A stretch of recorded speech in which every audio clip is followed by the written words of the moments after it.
Hello everyone. Let's discuss on the gradations and what is gradations and what is the mechanism of gradations. यानी कि gradations क्या होता है. gradations जो है ट्रांसपिरेशन की तरह ही एक प्रोसेस है बट ट्रांसपिरेशन से बिल्कुल ही डिफरेंट प्रोसेस है.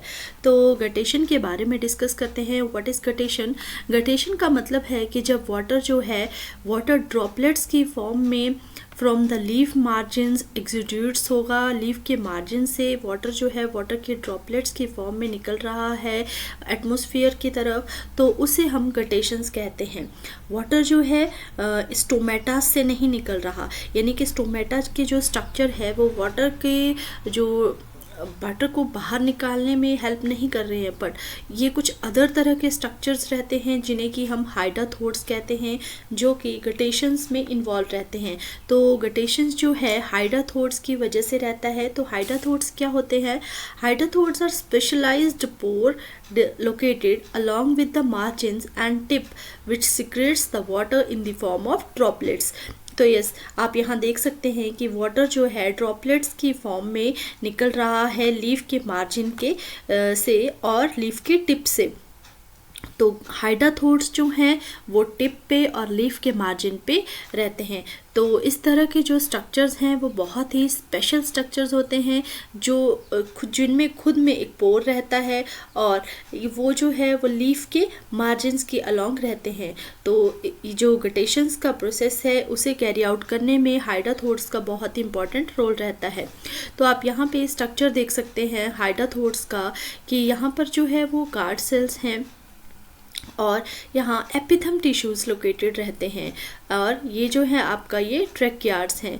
तो जो हाइड्राथोड्स हैं वो बिल्कुल जो है मार्जिन की तरफ लीफ के जो मार्जिन्स रहते हैं वहाँ पे एनक्लोज रहते हैं. तो कैसे जो है water in the form of droplets के फॉर्म में रूट्स के जाइलम से होता हुआ लीफ टिप और लीफ मार्जिन की तरफ जाता है. तो यहाँ पर इस स्ट्रक्चर से यही दिखाया गया है कि वाटर की जो अपवर्ड मूवमेंट हो रही है इस तने से बेसिकली एक मास फ्लो हो रहा है. मास फ्लो का मतलब है कि जाइलम सैप के साथ वाटर और कुछ न्यूट्रिएंट्स जिन्हें कि आप ऑर्गेनिक और इनऑर्गेनिक न्यूट्रिएंट्स कहते हैं वो फ्लो कर रहे हैं लीफ के जाइलम से होते हुए मेसोफिल सेल से थ्रू द हाइड्राथोड्स. एक प्रेशर जब डेवलप हो रहा है तो इस प्रोसेस को हम गटेशन कहते हैं. यानी कि एक ऐसा मेथड है जिसमें से वाटर जो है ड्रॉपलेट्स की फॉर्म में आप देख सकते हैं यहाँ पे छोटी छोटी जो ड्रॉपलेट्स हैं वो लीफ के सरफेस पे या लीफ के मार्जिन्स पे कलेक्ट हो गई हैं और लीफ के आप जो यहाँ पे देख रही हैं मार्जिन्स और वेन्स हैं वहाँ पर लीफ के जो हाइड्राथोड्स है जहाँ पर लोकेटेड रहते हैं तो वहाँ से वाटर जो है बाहर की तरफ एक्सुड्यूट्स हो रहा है. तो ये ज़्यादातर ग्रासेस में देखने को पाया जाता है और बहुत सारे हर्बेशियस प्लांट्स में. तो इस तरह से जो है वाटर का लॉस हो रहा है वाटर की ड्रॉपलेट्स की फॉर्म में. तो वाटर का जो लॉस हो रहा है वो लिक्विड स्टेट में हो रहा है rather then in the gaseous state. तो ट्रांसपिरेशन में जो वाटर है वो वाटर लॉस हो रहा है वेपर की फॉर्म में एटमॉस्फेयर की तरफ, और गटेशन में जो वाटर लॉस हो रहा है वो ड्रॉपलेट्स की फॉर्म में जो कि लिक्विड स्टेट में है उसकी फॉर्म में वाटर का लॉस हो रहा है. तो मैकेनिज़्म क्या है, कौन से मैकेनिज़्म पे गटेशन का प्रोसेस बेस करता है? तो गटेशन में जो है जनरली जब क्या होता है कि ये कब कैरी आउट होता है? जब रात के टाइम, यानी कि जब नाइट का टेम्परेचर जो है सॉइल का कम रहता है और सॉइल जो है बहुत ही मॉइस्ट रहती है.